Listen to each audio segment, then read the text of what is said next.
Hey, everybody, it's Physical Friday, and this is a special Physical Friday. It's the last week of the 10,000 Push-Up Challenge. So if you have taken the 10,000 Push-Up Challenge, if you accepted the challenge this year, congratulations. I'm really proud of you.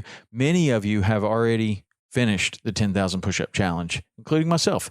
I saw the finish line, and I went for it, man. Fastest I've ever been able to do it, and it was good for me. I really felt good about the effort. I felt good about the way that I felt during and after, and I'm glad it's over.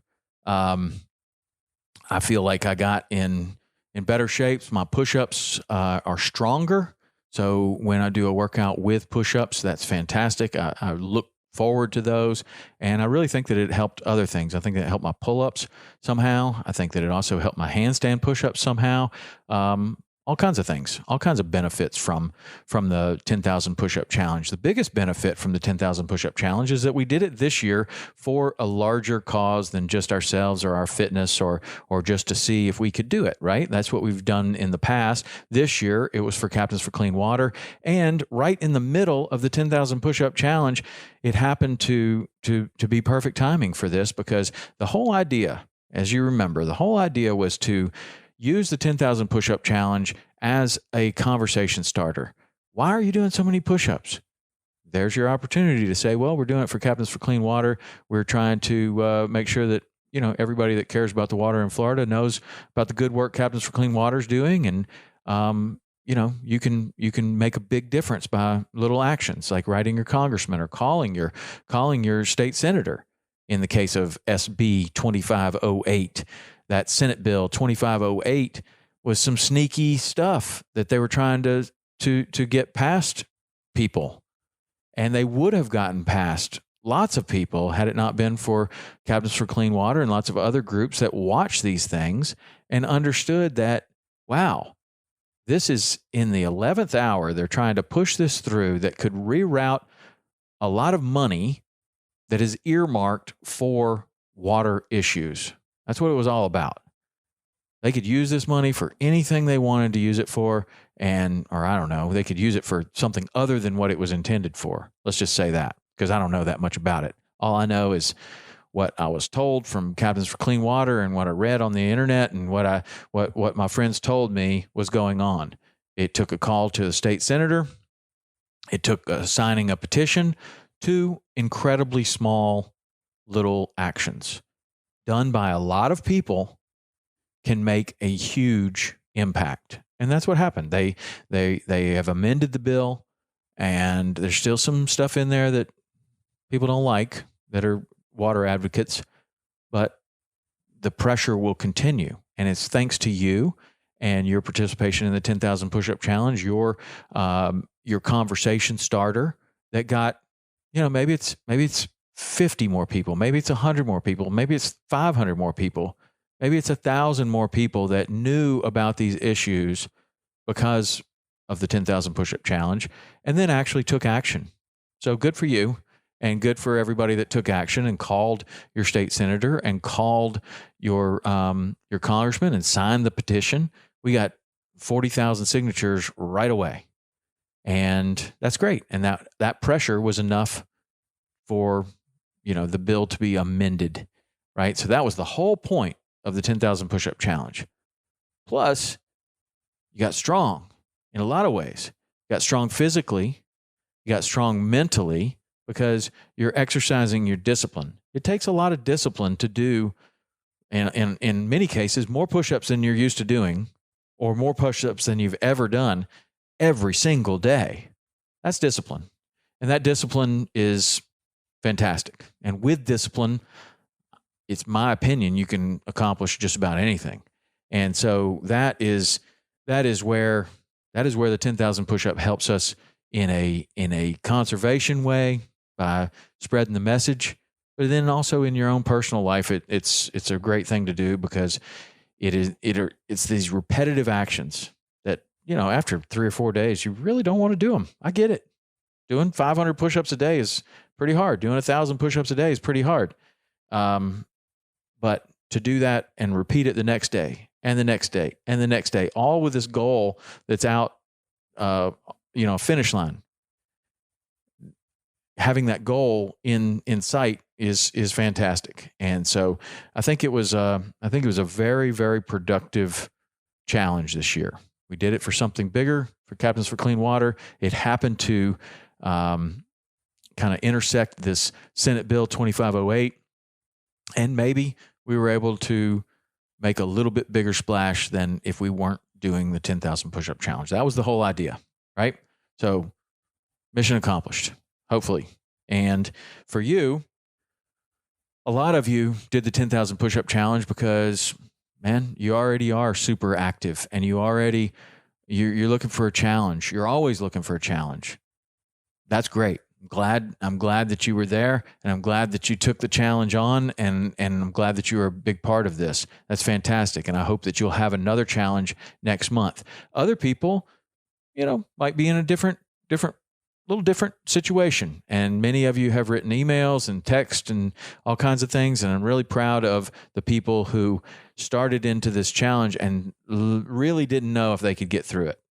And in some cases, maybe they had to reach out for help with a friend, and that's fine.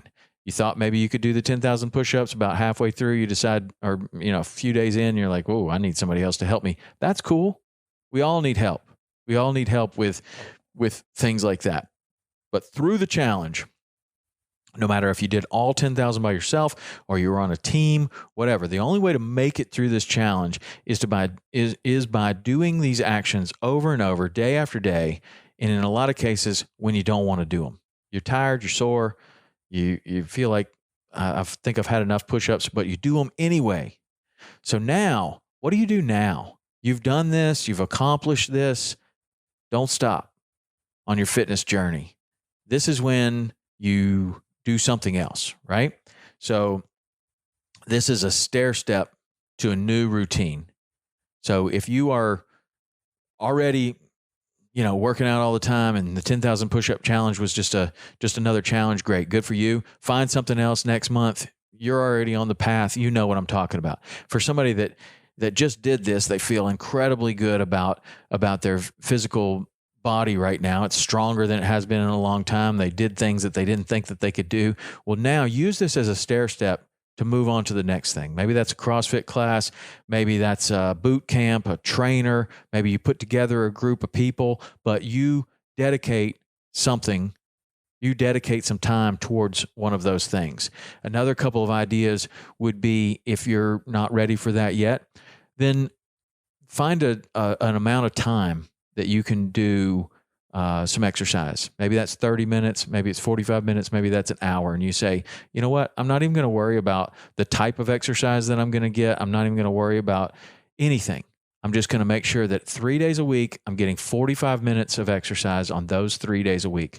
Go out and take a walk, play tennis, go swimming, maybe go to the gym, whatever it is that you enjoy and that you like, but dedicate that time. And a lot of times that is a big thing for people, is that they don't have to, a lot of people start worrying about, oh, what is it I'm going to do? Am I going to do CrossFit, or am I going to do this other trainer, or I'm going to do a boot camp? What is it that I'm going to do? And they get all worried about the details there, and they end up not doing anything. Where is the people that can be very successful in something like this is just say, you know what? I don't have any idea what I'm going to do. The least I'm going to do is walk for 30 minutes a day. And then maybe I'm going to walk for 5 minutes and run for 1 minute for 30 minutes. Maybe I'm going to, swim 30 minutes a day. Maybe I'm going to do something, but 30 minutes. And then how many days a week are you going to dedicate to that? And then that's a non-negotiable. You're going to do that no matter what. You're going to get in that 30-minute walk 3 days a week, 5 days a week, 7 days a week, whatever it is. Maybe it's a yoga class, maybe it's something, but you're going to get in that time. So that's one idea. Now, another idea for the people that are feeling really good right now is to use this as a stair step, like I said, but use it as a stair step to your next thing. So right now, you're feeling great. You've accomplished this 10,000 push-up challenge. You're doing great. Now's a good time to identify another event and sign up for it right now. Whether you're ready for it or not, whether you have any idea how you could possibly be ready for it, find an event, sign up for it, pay your entry fee, and put it on the calendar. That could be a marathon, it could be a 5K, it could be a half marathon, a Spartan race, a CrossFit event, a Seal Fit Kokoro, a Seal Fit 20X, a Go Ruck event, Go Ruck selection, whatever fits in your goals and your time frame and your kind of idea of something that might be fun or might be challenging. Go ahead, identify it, go to the website, sign up, pay your money, and put it on the calendar. That'll keep you going. And now that you have that on the calendar, you're going to start training for it, whatever that may be. And as it gets closer and closer, you're committed, right? When you pay that money and you sign up, you're committed. That's something that I've used in the past to make sure that I continue my training. You always have something to look forward to, too. You're looking forward to that marathon, or maybe you're dreading it the whole time, but maybe you're dreading it and kind of looking forward to it at the same time. Love-hate relationship sometimes. Either way, use this 10,000 push-ups accomplishment as a stair step in one way or another. All right, so I'm really proud of you. I think that it's fantastic that you were in the 10,000 push-up challenge. If you're listening to this and you didn't do the 10,000 push-up challenge, don't worry. There'll be other challenges, and there will be another 10,000 push-up challenge next year. You can get in that. All right, that's Physical Friday for today. We'll talk to you next week. See ya.